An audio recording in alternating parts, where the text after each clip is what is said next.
Colorado receive federal stimulus funds? Can we anticipate more funding in the future? If cuts are necessary, what can we afford to cut? It should not be on the table to be cut.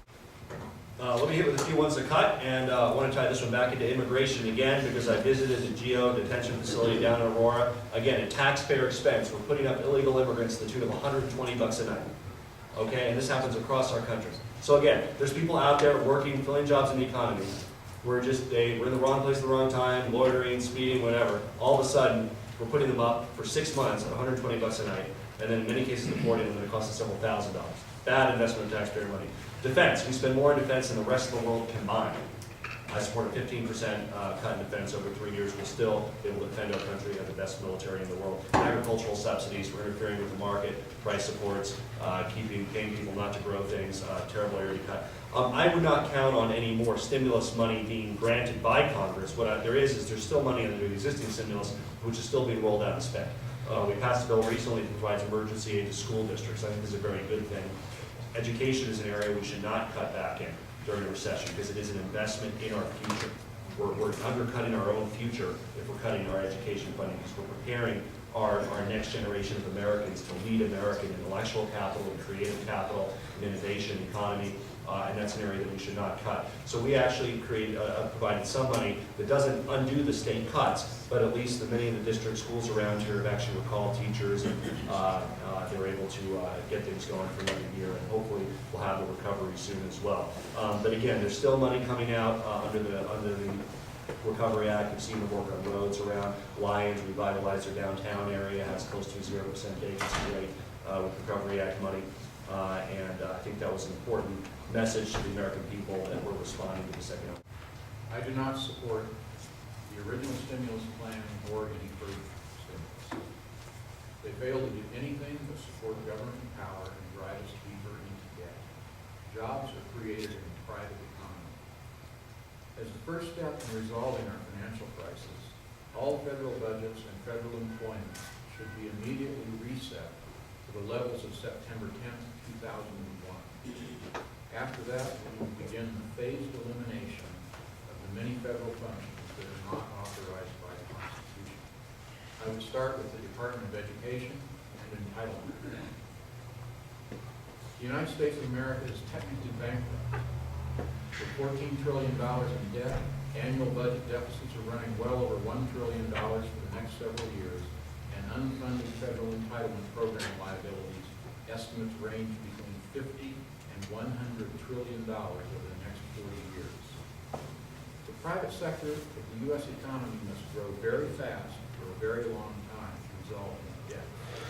However, the economy is not growing. Worse, there are no reasons for it to grow. The policies of the federal government are depressing private investment and employment. We expect our politicians, bureaucrats, and Fed bankers to solve these problems, but they are the problem. They will not relinquish their power by restoring the economic and personal liberty guaranteed by our Constitution. The Washington, D.C. power structure and its two faces, the Democrat and the Republican parties, are at the heart of this matter. The citizens of the United States must rise up and through the ballot box create a revolution that will return our country to economic and personal liberty and constitutional government. Well, Curtis and I have agreement on a number of things. Maybe just the last part about the parties. I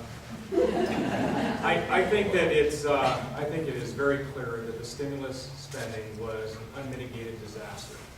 And the gentleman here at the end of the table is responsible for $3 trillion of deficit spending in 2 years. Unemployment increased from 7.2% in December of 2008 to 9.6% today. We have $3 trillion in additional debt on top of the $10 trillion that was already there. All of us are going to have to pay for that, as well as our children and our children's children. There is no such thing as a free lunch. You can't just print a bunch of paper and expect that to make us wealthy. That is not what creates a higher standard of living. We must cut spending. And where do you look at for the priorities here?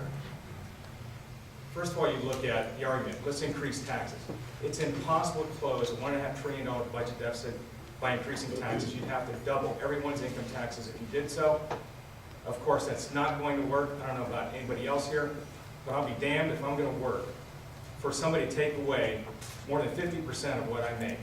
Okay, that's mine by right, just as well as it's yours by right because you made it. We must cut spending. You look at the Constitution. What does it authorize the government to do? Those things are the things that can be funded. And when you look at cutting spending, you look at your priorities on what to cut. Does it make any sense for us to spend billions of dollars a year, borrow billions of dollars a year to give to foreign countries? Does it make sense for us to borrow billions of dollars a year to give to the UN so it can sit there and work against the destruction of our country's sovereignty? Absolutely not. 2 more years of this man in office is going to go a long ways towards destroying this country. We've dug a deep, deep hole, and they keep digging us deeper. It's time we stop digging. It's time we restore our liberties and our freedoms so we can restore this country in our economic prosperity.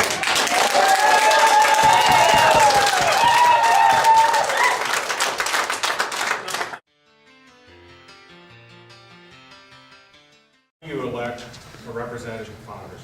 This is so that he can go back to Washington, D.C. and decide for you what decisions you're going to make in your life, what choices you have on how you live it. Or do you elect somebody to Congress to make sure that they go back there to protect your individual liberties to your rights? You have a clear choice this year.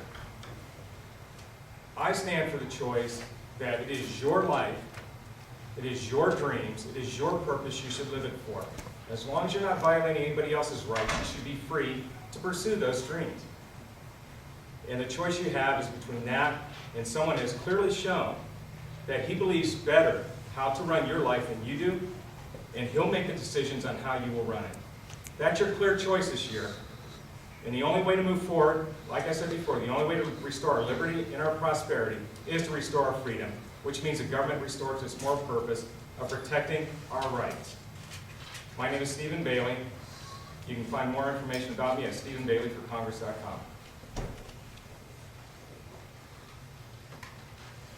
My name is Curtis Harris, Libertarian candidate for Congress, and I thank all of you for being out here today. Our country is in a crisis, and in our history, what we've seen is we've traded Democrats for Republicans and Republicans for Democrats, and back and forth for that. Okay, and guess where we are? $14 billion in debt, et cetera, et cetera, et cetera. Washington, D.C. needs a shock to its system. Electing a bunch of Republicans, well, that'd be kind of nice, but we know where that goes, based on history. Electing a Libertarian to Congress would actually be a wake-up call to Washington, D.C. and the country. And that's why I'm asking you for myself. I'm asking you to support my campaign. You can find more about me at harris.congress.com. Thank you. I'm Jared Polis, running for United States Congress. I'll bring my track record of experience in the private sector as an entrepreneur and founder of several companies, created several hundred jobs. Also as somebody who started and ran a charter school here in Colorado, now expanded in New Mexico. I bring that experience to bear in Congress, try to link up the real world with what's going on in the United States Congress. Fixing our broken immigration system is one of my top priorities, making sure that we get education right, more choice for families, higher bar for student achievement, making sure that we're really investing the money that we spend on education in our future so that we can have a prosperous America going forward. I will be there to make the tough decisions on deficit reduction. President Obama has an entitlement commission. We'll be coming out with, hopefully, a strong recommendation in December. And there's going to be some tough decisions because none of this is easy. You cut any type of spending, you raise any kind of taxes, you modify your entitlement programs. It's not easy, but the truth is, and several people here believe that we have to do something. If we don't do anything in 12 or 15 years, we're going to look a lot like Greece. So I will be there for that, and I will be honored to have your vote this November.